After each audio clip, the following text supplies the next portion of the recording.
मंत्री होता है, बगल में बैठता है, यानी समझो कि वो है, समझ लो इसको। वो उनके ही जैसा, यानी समझो बहुत चीज़ों का पावर उसको भी रहता है। जैसे आप ये समझो प्रेमियों, वो अटॉर्नी पावर जिसको दे देते हैं, यानी पावर ऑफ अटॉर्नी जिसको इंग्लिश में कहते हैं, तो उसको भी वही अधिकार हो जाता है। तो अब आप ये समझो प्रेमियों की 3 वस्तु तो वो बता दिया, अब 3 ये बताता हूँ। क्या? सुमिरन, ध्यान और भजन।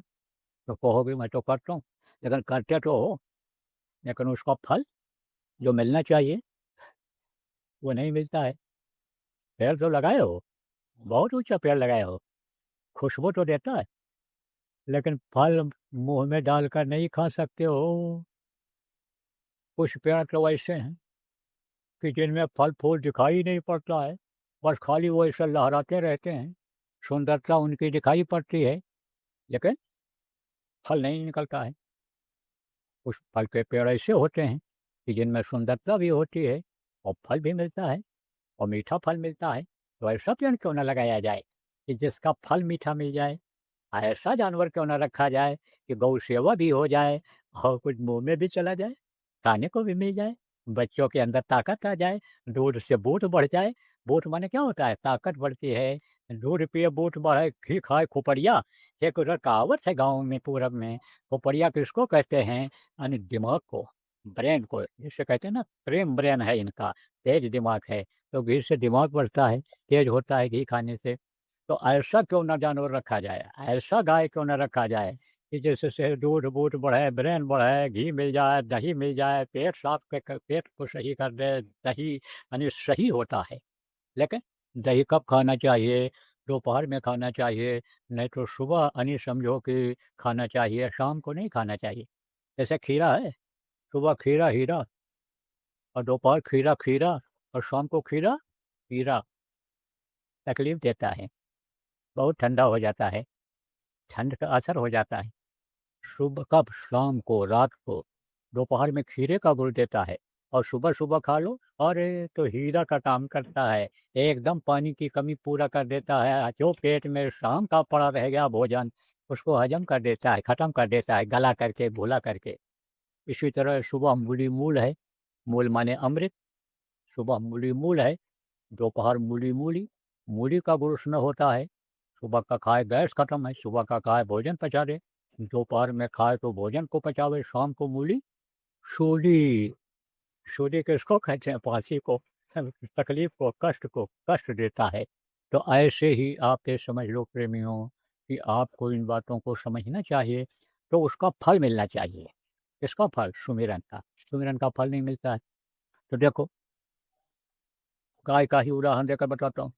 एक आदमी ने कहा कि आपकी गाय इस समय क्या देती है? क्या देती है मतलब कितना दूध देती है? अरे! बोली दूध क्या देती है, वो तो क्या देती है, वो तो 1 गिलास दूध देती है। तो बोले आप क्या देते हो उसको? आप क्या देते हो? यानी खाने को आप क्या देते हो? बोले हम क्या देते हैं खाने को, हम उसको आने देते हैं और जाने देते हैं, घर से निकाल कर के छोड़ देते हैं, इधर-उधर घास पत्ता खा कर के आ जाती है। तो बोले इसीलिए तो गिलास में दूध देती है वो आपको बाल्टी में, मटके में दूध इसीलिए नहीं देती है कि आप जो है उसको कुछ खिलाते नहीं हो, दाना, खली, अनाज, चारा अगर घर पर खिलाओ तो देने लग जाए। ऐसे ही, तो आपको फल नहीं मिलता है इसलिए इसका कि आप ठीक से करते नहीं हो जो करना चाहिए। सुमिरन करने से क्या होता है? सुमिरन करने से एक आकर्षण बढ़ता है, एक खिंचाव होता है, किधर की तरफ? ऊपर की तरफ, किसकी तरफ? कि जिनको याद करते हैं, इसीलिए उनके रूप को याद करते हैं, जिनका नाम जपते हैं, उनके रूप को याद करते हैं, इसीलिए कि वो हमारी तरफ देखें। तो आप तो कहते हो वो नहीं देख रहे हैं, तो आप उनको नहीं देख पा रहे हो, तब वो कहते हैं नहीं देख रहे हैं। देखो, कमरे में बैठो और उसमें बाहर से जाली लगी हो, अब आप अंदर बैठे रहो, तो आप तो उनको देखोगे जो बाहर खड़े होंगे, लेकिन बाहर के लोग आपको नहीं देख पाएँगे। एक काँच भी ऐसा लगाते हो आप खिड़कियों में कि आप अंदर से बैठ कर के बाहर के आदमी को देख लेते हो और बाहर का आदमी आपको नहीं देख पाता है, तो अब बाहर का आदमी आपको नहीं देख रहा है, तो वो तो यही समझेगा कि हमको नहीं देख रहे हैं, लेकिन आप उनको देख लोगे। ऐसे ही समझ लो कि वो पर्दा लगा हुआ है, काँच लगा हुआ है, आप नहीं देख पाते हो इस चीज़ का पर्दा लगा है, कर्मों का पर्दा लगा है, वो कैसे साफ़ होता है, उसको अभी आपको बताऊँगा। तो आप समझो उनको देख नहीं पाते हो, लेकिन वो आपको देखते हैं, है ना? तो पलटू सुमिरन सार है, घड़ी न बिसरे एक। एक तो सुमिरन ये होता है कि हमेशा उनको याद करते रहो, हमेशा याद करते रहो, लेकिन ये तब याद होगा, याद उनकी तब आएगी कि जैसी प्रीति कुटुम्ब से, वैसी गुर से होए, और कह कबीर का दास का, पला न पकड़े कोय। आप फिर समझ लो कि आपका पला फिर कोई नहीं पकड़ सकता है। अगर जितना प्रेम आप बच्चे से करते हो, पत्नी से करते हो, पति से करते हो, जितना याद वो आते हैं, उतना ही याद अगर गुरु को करते रहो, प्रभु को करते रहो, तो समझो कि यानी वो आपको देखते रहेंगे। आपका फिर कोई पला नहीं पकड़ सकता है, आपका सुमिरन कबूल होगा। तो आप ये समझो कि नाम यानी जाप जब करोगे यार, और जब नाम को जाप करो, तो उनको याद करो, तो वो आपको देखेंगे, और आपको देखेंगे तो आपका प्रेम बढ़ेगा, उनका भी प्रेम आपसे बढ़ेगा। तो जैसे मान लो बच्चा समझो कि पिता को याद करता है, आप समझो कि ऐसा याद करता है कि उनके लिए रोने लगता है। अब एक ऐसे बोल दिया पिताजी, तो ध्यान नहीं देते। दुःख से अगर बोला तो दौड़ते हैं, तकलीफ़ से अगर बोला तो दौड़ते हैं, और तकलीफ़ में नहीं बोलता है तो आवाज़ दूसरी रहती है, तो याद तो करते हो लेकिन वो आवाज़ नहीं लग पाती है, वो आवाज़ नहीं लग पाती है। एक थी ना माँ, माँ थी, तो माँ अपने बच्चे को दूध पिला कर के लटा दिया और गई, खीर बना रही थी, तो बच्चा सपना देखते-देखते रात में सपने आते हैं, बताया ना, मन या रात में भी नहीं बैठता है, ये खुराफात करता रहता है, कल शाम के सत्संग में बताया था। तो सपना आया तो उसको लगा कि खेल रहा हूँ, और लड़के ये खेल रहे हैं, और दौड़ कर के राहु पकड़े, पर गिर गया नीचे दौड़ने में ही। सपने में एक व्यापारी कपड़ा बेच रहा था, तो देखा बहुत ग्राहक आ गए, तो अब जल्दी-जल्दी फाड़ो कपड़े को। अब वो चद्दर पकड़ के फाड़ दिया जो बड़े-बड़े था। तो सपने में ऐसा होता है। सपने में देखो, गुरु की भी दया होती है, सपने में खूब सत्संग सुना देते हैं, गुरु दर्शन दे देते हैं, सपने में गुरु की याद आ जाती है, सपने में गुरु के साथ घूम लेते हो। तो अब आप ये समझो, अच्छे भी सपने आते हैं और बुरे भी सपने आते हैं, दोनों तरह के सपने आते हैं। बुरी भावना अगर रहेगी, बुरी चीज़ों को अगर सोचोगे, तो मन जब बुराई में दिन में लगा रहेगा, तो वही रात को वो सपने में दिखाएगा। तो अब आप ये समझो, सपना आया, गिर गया, और गिरा तो रोया, चिल्लाया, तो दौड़ी माँ, गई उठाई, चूमा चाटा, दूध पिलाया, मिठाई खिलाया, खीर खिलाया। लड़के ने दूसरे दिन सोचा कि रोने चिल्लाने से ही देखो ये खाने को चीज़ें मिली, माँ का प्यार मिला, तो लाओ आज और ज़ोर से चिल्लाएँ। चिल्लाया ज़ोर से, नीचे लुढ़क गया, धीरे से चिल्लाया। माँ वो दूसरे दिन बर्तन मल रही थी, सफाई कर रही थी, नज़र डालकर देखा भी नहीं पीछे। फिर चिल्लाया, कुछ नहीं, फिर चिल्लाया, कुछ नहीं, अपना काम करती रही। फिर लड़का मजबूरन उठ कर के गया, और माँ के पीठ के ऊपर ऐसे यानी लग करके कान के पास बोला, कल तो तू मेरी एक ही आवाज़ में दौड़ करके आई थी, मुझको उठा लिया था, दूध पिलाया, मिठाई खिलाया, और आज मैं चिल्लाता रहा, आज तो क्यों नहीं आई? अम्मा धीरे से बोली, कल वाली आवाज़ आज नहीं थी, आज की आवाज़ बनावटी थी, कल की आवाज़ असली आवाज़ थी रोने की, तो हम लोग रो नहीं पाते हैं। हम बोलते तो करते तो हैं, लेकिन रो नहीं पाते हैं। तो कहा है ना कि हँसी हँस कंठ न पाया, और जिन पाया तिन रोए। कंठ माने के कंठ किसको कहते हैं? कंठ पति को कहते हैं, परमेश्वर को कहते हैं। तो परमेश्वर ऐसे नहीं मिलता है, 2 आँसू अगर उसके लिए बहा दें, तड़प अगर उसके लिए पैदा कर रहे हैं, तो वो तो हाज़िर-नाज़िर है, कहीं नहीं गया हुआ है, वो तो अपने घट में ही है, घट-घट में विराजमान है। जैसे मीरा ने कहा, घट घट मेरा साइयाँ, सोनी सेज न कोय, और बलिहारी हुआ घट का जा घट प्रगट होए। उन्होंने कहा सबके अंदर वो है, तो कहीं गया हुआ है, तो वो भी मिल जाए। तो सुमिरन करने से क्या होता है, अगर उनको याद किया जाए, मिलने की इच्छा किया जाए, तड़प जगाया जाए, तो समझो कि यानी वो देखते हैं। तो देखते हैं, तो देखने से ही नहीं होता है अगर आगे, तो आपको रोकते नहीं हैं और ज़्यादा खुश हो जाते हैं। तो दर्शन भी उनका हो जाता है, कब दर्शन होता है? सुमिरन में भी ध्यान ही लगाते हैं, वही काम करते हैं, तो उसमें उनका हो जाता है। और देखो ये भी बता रहे हैं, जैसा बताया जाए वैसा ध्यान लगाओगे अभी, ये जो मुहूर्त है आपका, यानी मकर संक्रांति तक का, इन दिनों में जो साधना करने के लिए, शिविर लगाने के लिए आपको बताया गया है, उसको उसमें अगर आप करोगे तो नहीं होगा तो नीचे के 2-1 धनियों का या देवी देवताओं का दर्शन उसमें आपका हो ही जाएगा। अब ये है कि ये जीवात्मा जो इस पिंडी शरीर में बैठी है, उसको निकालने का आप अभ्यास कर ले जाओ। तो वो कैसे निकलेगी? अभी बताता हूँ। वो निकलेगी ध्यान के द्वारा। तो ध्यान में क्या करना रहता है? यानी समझो जिस तरह से नाम आपने जाप किया है ध्यान लगा करके, ऐसे ध्यान लगाना रहता है। जिस तरह से सुमिरन किया है आपने, यानी समझ लो, ऐसे यानी समझो कि ध्यान में वो मिलेंगे, मिलते हैं ध्यान में। सुमिरन करके ही कहा ना, सुमिर पवन सुत पावन नाम, और अपने बस कर राख्यो राम। और राजा दशरथ के पुत्र राम, उनके बगैर कोई काम नहीं कर पाए। और वो जैसा करते कहते थे वैसे वो करते थे। कहते हैं ना कि भक्त के वश में भगवान होते हैं, तो भक्त के वश में हो गए थे वो। इसीलिए राम के याद में उनको कोई भूला नहीं पाया है। जहाँ-जहाँ देखो रामा दरबार लगता है, वहाँ हनुमान जी गदा लिए खड़े रहते हैं या बैठे रहते हैं। जहाँ-जहाँ राम का फ़ोटो है, जहाँ-जहाँ मंदिर है, वहाँ-वहाँ हनुमान का है। उनको तो वश में कर ही रखा था। लेकिन वो राम जो सब जग से न्यारा है, एक राम दशरथ का बेटा, एक राम घट-घट में लेटा, एक राम का सकल पसारा, और एक राम सब जग से न्यारा। तो उसको याद करते थे वो।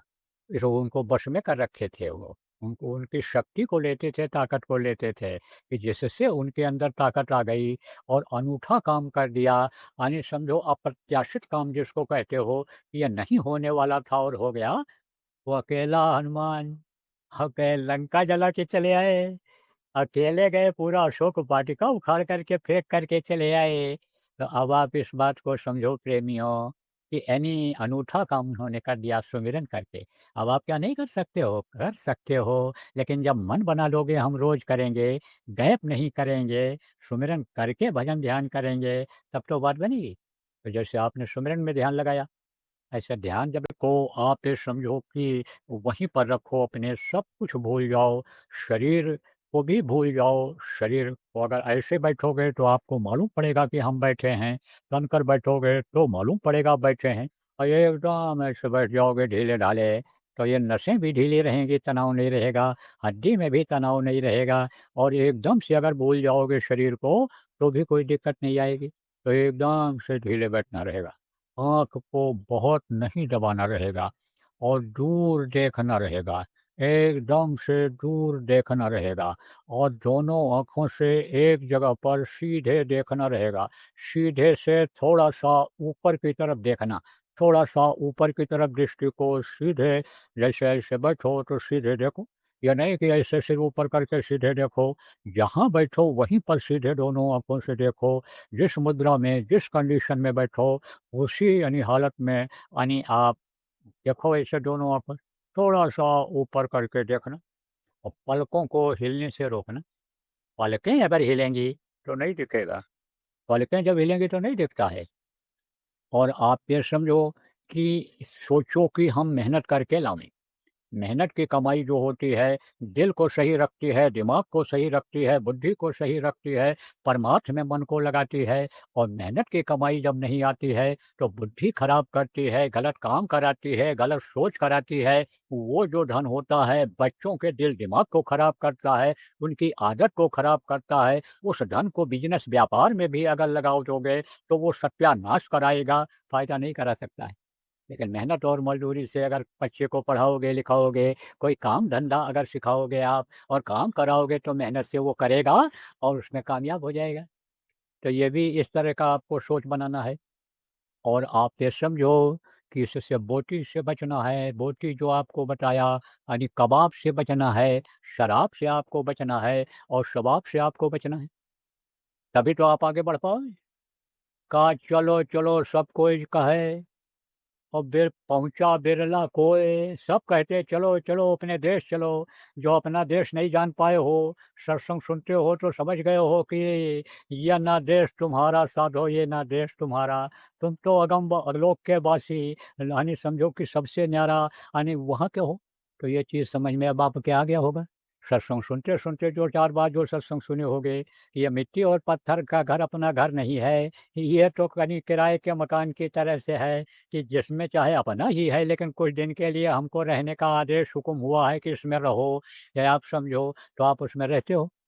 आप समझो, लेकिन आपका देश कहाँ है, आपका घर कहाँ है? आपका घर तो ऊपर की तरफ है, सतलोक में है, सतदेश में है प्रेमियों। तो अब आप ये समझो कि आप वहाँ की आशा बनाते हो, लेकिन वहाँ पहुँचना इतना आसान है? यहीं से आप ये समझो कि ठग शुरू हो जाते हैं। मनुष्य शरीर से ही ठगी आपकी होने लग जाती है। यहीं से आपके कर्मों को लेने वाले तैयार हो जाते हैं। जो भी सुमिरन का लाभ आपको मिलता है, ध्यान लगाते हो उसमें जो फ़ायदा होता है, भजन करते हो उसमें जो फ़ायदा होता है, यहीं से उसके ठग मिल जाते हैं।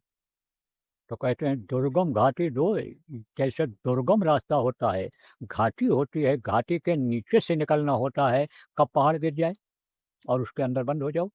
जैसे अभी आपने कुछ दिन पहले सुना होगा कि इधर खुदाई हो रही थी पहाड़ की, सुरंग बन रहा था और मलबा गिर गया। अब उधर जो है अभी खुदाई में पूरा सुरंग यानी समझो पहुँचा नहीं था और इधर मलबा ऊपर से गिर गया, बंद हो गए बेचारे। बड़े मुश्किल से कई दिन लगा उनको पानी निकालने में, भूखे प्यासे रह गए। पानी का थोड़ा-सा स्रोत था, वहीं पानी पीते थे, खाने को कुछ है ही नहीं। कपड़ा फाड़-फाड़ करके पेट में डालते, पानी पी करके किसी तरह से जीते थे। तो हिम्मत तो बंधी हुई थी। सरकार के यानी समझो कि अखंड प्रयास से, अनंत प्रयास से फिर उन लोगों की जान बच पाई। तो घाटी है ये, कौन-सी ये यात्रा वहाँ पहुँचने की, और उस घाटी से बचना इस समय बड़ा मुश्किल हो रहा है। क्यों? क्योंकि माया का पसारा है और कदम-कदम पर माया आप ये समझो कि रोकती है कि आगे ये बढ़ने ना पावें। मेहनत की कमाई जो आपको मिले वही आपका है, और जो ऐसे-वैसे ले आओगे, मार करके ले आओगे, कूट करके ले आओगे, दिल दुखा करके ले आओगे, वो तकलीफ़ देकर चला जाएगा, क्योंकि वो आपका नहीं होगा, वो आपका नहीं होगा। आपका जो होगा आपके पास रहेगा। तो ये चीज़ तो आप समझ गए।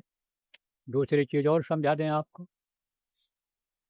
आप ये समझो कि पर नारी पैनी छुरी, मत लाओ कोई अंग, और रावण के 10 सिर गए पर नारी के संग।